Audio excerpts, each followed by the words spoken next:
Hollenstein, Sigrist, Hollenstein, Sigrist, et c'est au fond. Alors qui a marqué, Hollenstein ou Sigrist? En tout cas entre les deux. C'était un peu à toi à moi. Visiblement c'est le moustachu Sigrist qui a marqué le premier but de la soirée.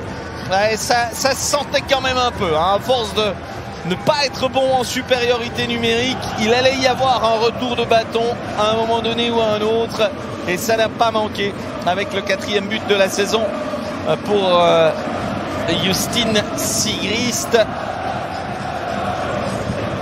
Une fois, et la deuxième est la bonne.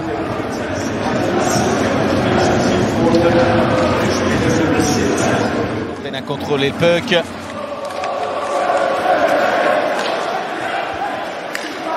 Pedretti. Le tir sur réception, c'est 2-0. L'ancien biennois qui fait mal à ses ex-coéquipiers. La passe de Diem, le tir sur réception est absolument splendide. Et Marco Pedretti qui peut marquer pour la première fois depuis le 5 avril. Il aura fallu revenir à la Tissot Arena pour débloquer le compteur pour l'attaquant jurassien qui a gardé quelques solides amitiés. Pour l'instant, sont dans l'attente et but. Eh bien voilà, le voilà, ce premier but. Yakovenko, le puck a semblé être dévié, mais vraisemblablement pas par un biennois. Et une fois encore, Alexandre Yakovenko, 4e but de la saison. Il avait déjà été buteur face à Zug.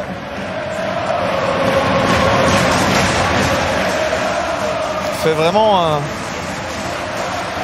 un excellent début de saison, lui qui est 3e meilleur compteur avant la rencontre.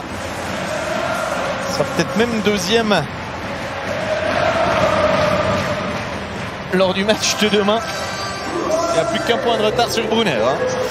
Bon, c'était touché par des Zurichois devant le but.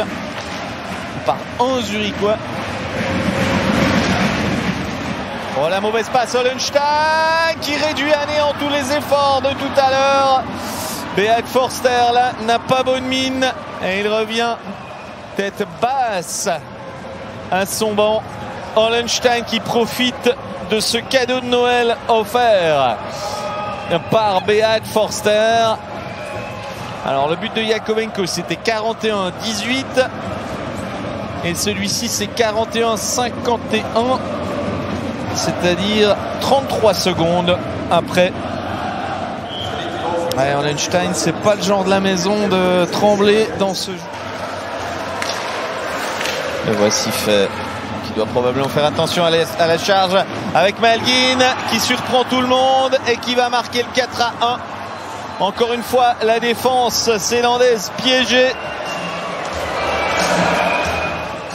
Ça va vraiment très vite avec l'équipe zurichoise et c'est Denils Malgin qui marque un but qui pourrait bien sonner le glas des derniers espoirs biennois. C'est intéressant de voir avant qu'il se retrouve en position de quelle manière la défense s'est laissée piéger par Denis Malgin. Hollenstein qui a vu Sigrist. Oh là là, comme c'est joliment fait avec Kruger qui ponctue ce mouvement. Ça commence à venir lourd pour le HC Bienne qui ne mérite certainement pas d'être mené de 4 longueurs, mais ils sont un peu en train de s'effondrer là, les hommes d'Antti Termenen et Justin. En voilà Justin Sigrist donné à Marcus Kruger.